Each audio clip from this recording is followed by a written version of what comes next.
A lot of people don't believe in Halloween. Those people are wrong. A lot of people do believe in Halloween. They're wrong too. See, the ones who believe it is all candy, fun, a night to dress up like a ghost or an action figure if you're a kid, a night to dress up like some oversexed gal or a guy with a midlife crisis if you're all growed. It's a night to party, a night to play, a night to pretend you're scared. Then go home and snuggle up to your lover or to snuggle up to a big pile of candy, depending on your age and personal preferences. That's all wrong. It's wrong, wrong, wrong.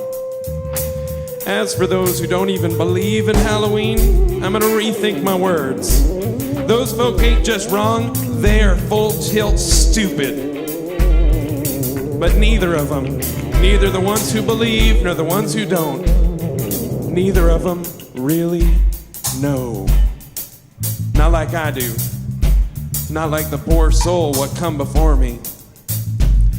I growed up in a cabin in the woods. I know.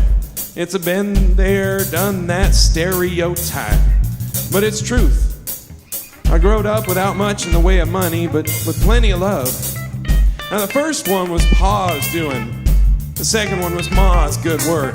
Lord bless her. Pa left for a smoke and a drink when I was 8, and by the time I was 10, I realized he probably wasn't coming back. Still, I got excited every time I heard the door ring. Still do, sometimes. No, that's wrong. I never get excited no more, because what if... Wait, stop. Story's running away with me. So there I am in a cabin, middle of nowheres. And nothing to eat a lot of days, but whatever Ma could hunt and skin and stew. Still, we were happy. Never had much in the way of birthdays or presents under no Christmas trees, but we did have a little. And what little we did have were enough. Because it was from Ma. And Ma was a true saint. One of them blessed souls who give all they got, then dig deep and find a little more to pass out. And one thing she always took care to save up for were Halloween. Not much, but she always left a couple of candies in a bucket outside the door, carved her a jack-o'-lantern, put a candle in it, one she made herself, and a sign over them all that said, "Take only women, please share." Mama weren't much of a speller, but she had a big heart. Them things were always out there, always waiting. And never you mind that no one never came to our door. We was too far in the middle of nowhere for any of the city kids to venture out. She'd always put that pumpkin and that candle and that candy with that sign right outside our door. She'd wait for someone to ring the triangle we had hanging out on the porch. Tink-a-link-a-ling. And when it never happened, me and her would split the proceeds at the end of the night. I growed up there. Ma died there. I growed some more, and every Halloween, even when I were 50 and 60 years young, that joke kills me every time, I'd put out the candle and the pumpkin and the candy and the sign. Ma would have wanted it that way. Only thing I ever did hate her for, making me love her so much I put them things out. I wonder, every year when I'm hunched over in the closet, praying for my life, if I hadn't put them things out, if it all wouldn't have happened. But it did. Lordy, yes, it did. I was putting on to bed that night, that Halloween night. Had my pajamas on and were ready to go put out the candle, bring in the pumpkin so as I could eat it later, take down the sign, and eat the candy. The triangle sounded. Tink-a-ling-a-ling. For a second, I plumb forgot what to do, just froze like a fly in honey.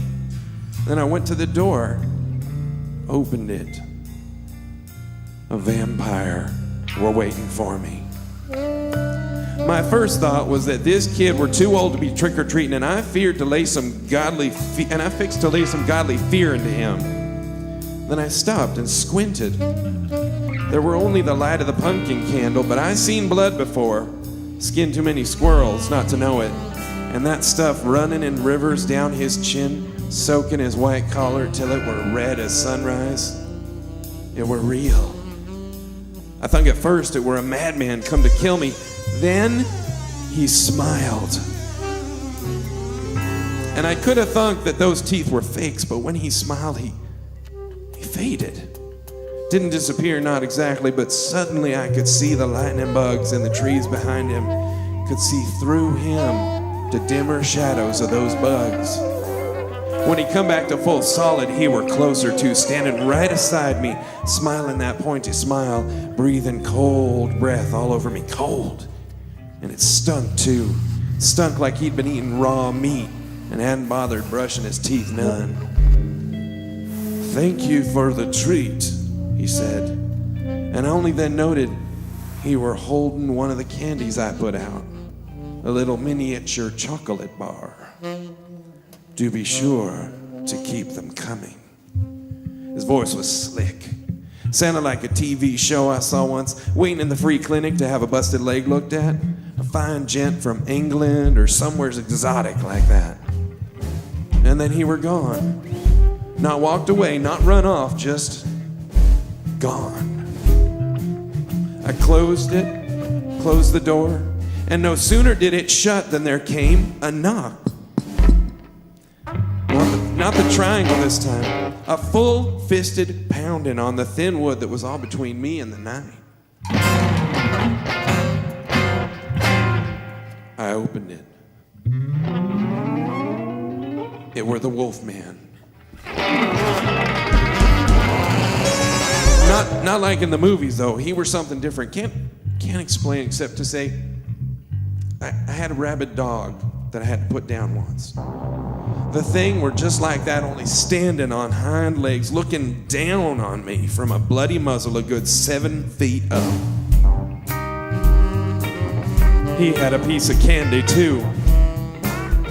He growled something, sounded a bit like thanks, and then loped off into the night.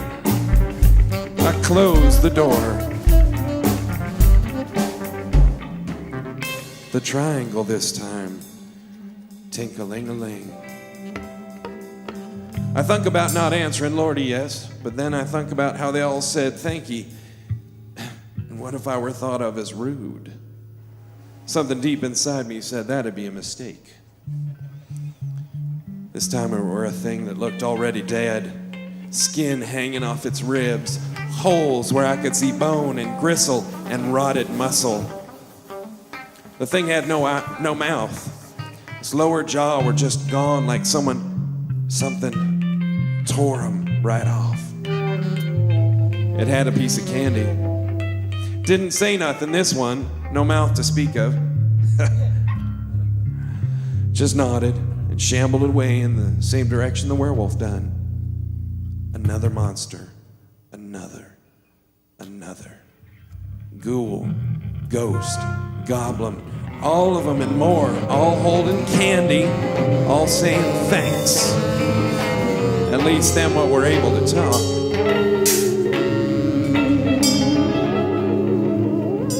So why are you all afeared? Some of you might say. They didn't do nothing, sounds like a lark. Well, putting aside the blood and bones and mangled flesh, there were the last visit. It were a little boy. Beautiful. Blonde hair, blue eyes. I about fell over myself telling him, come in, ain't safe out there. But the little boy didn't come. And I noted then that there were chains coming from his back. I couldn't see them wrapped around him though, and suddenly like I knew that if I done looked behind him, them chains would have been sprouting right from the skin itself. The chains were some dozen or so in number, and they led back into the dark, but not too far and not far enough, because I could see what were on them. Each one held a chunk of meat, an arm, a leg, chest, a head. The head were screaming, the quiet scream of the dead, mouth open in this forever O that marked a painful death, and mayhap something even worse after death. I looked at the child's hand, the hand where every ghoul, every goblin had held a bit of chocolate or a piece of caramel. The hand were empty. I looked at the bucket, and it were empty. I looked back at the child. His eyes were dark lines in the night. His mouth just a slit in that beautiful face. He were angry. Then he smiled, and somehow the smile were even worse. No matter, he said, and his voice were as pretty as he were. More so, the sound of everything beautiful and dangerous. He twitched, and the chains jingled. I have my own treats.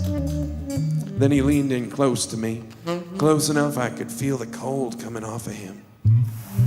But I'll be sure to bring you a trick. I didn't think twice. Just swung my door shut in his face, then run to my gun and grabbed it, and then kept on a-running until I was shut up tight in my closet. Nothing happened. But now I wait. Long years have gone by, and never did the ghosts or ghoulies come back again, but they will. I know they will. I put out more candy than ever. Each year enough to fill the bowl to overflowing. But each year it's still that full at the end, and I bring it in and pack it away until next year. I don't need it no more. That me is gone. I know they're coming. Last year the candy were there, but my sign was torn. Please share, take only one, had been ripped right in half. The halves were nailed to my door. Not with nails though, they were hung there with something small and white, like the bones of a baby. Please share, and under it were written, we will. And under, take only one, in dark letters that curled my soul. We will take our one soon. Happy Halloween.